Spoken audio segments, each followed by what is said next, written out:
So today we're going to be working on drawing this sphere realistically. And first you have to identify the light source. So the light source is going this way because that light is the lightest spot. And then you have your different values. So make sure that you identify your different values, the dark to light. So this is a way that you guys can draw your circle. And I learned this a long time ago. So first you start with a square. I know that sounds extremely weird, but you want to make sure that your square is almost a perfect square if you can. Then you're going to start cutting the corners. What I mean by cutting the corners is just like this, where at every corner that you have, you draw a line to cut through it. So you keep cutting all of these corners that you can identify. And then you have a basic shape where you can start sketching out your circle. So this is going to help you as a guide to how big your circle should be or where your circle should go. So cutting the corners if you keep cutting every corner, it will eventually turn into a circle. But once you get a basic shape, you can really just start drawing your circle in. You should not use anything that's circular to trace out your circle. Being able to draw a circle is a skill that you have to eventually learn.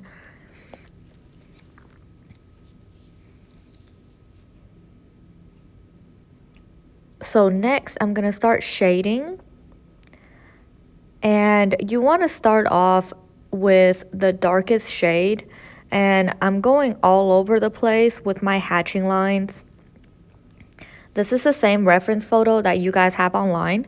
So first I am hatching where I want my values to be. And if you'll notice, I did not start with the darkest value. I started off with almost the lightest value that I can possibly have.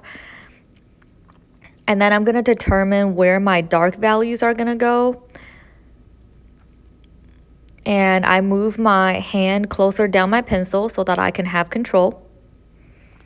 So when you create your lightest value, your hand doesn't really have control. So wherever I'm sketching, I'm kind of moving my hand up and down the pencil to apply the needed amount of pressure.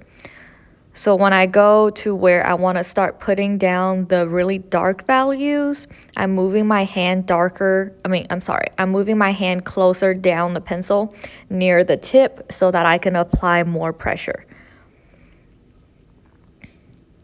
So my hand is constantly sliding up and down the pencil depending on whether or not I'm working on a dark shade or a middle value.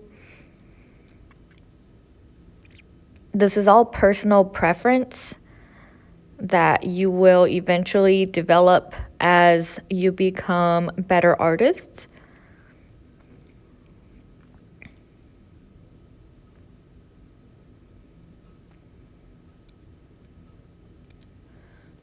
Again, this video has been sped up, so you're not going to be drawing that fast.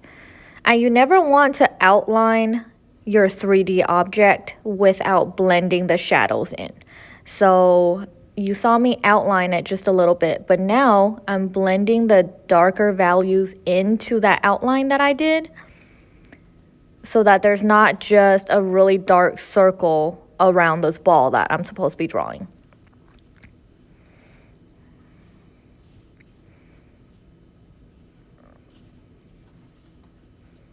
So notice how I'm going kind of everywhere and trying to put in the darker values just little by little. I'm not starting off with the darkest value because you can't go back and make it blend if you start off with the darkest value.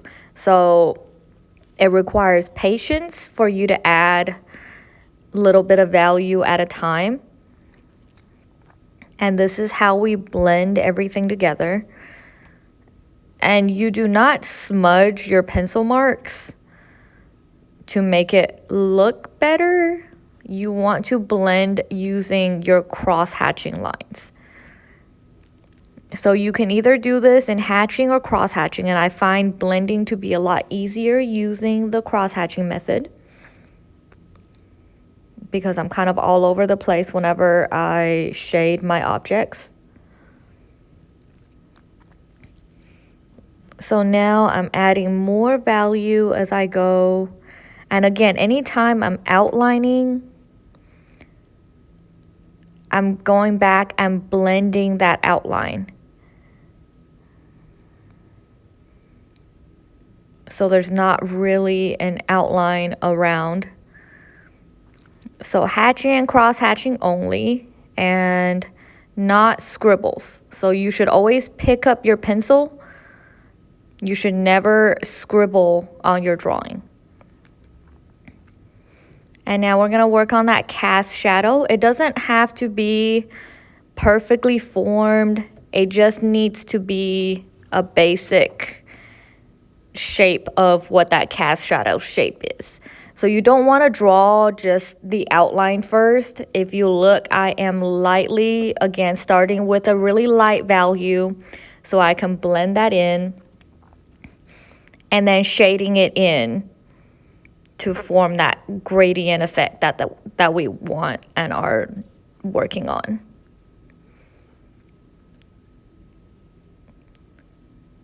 So the bottom of the sphere should be the darkest where the cast shadow is. So anytime I outline,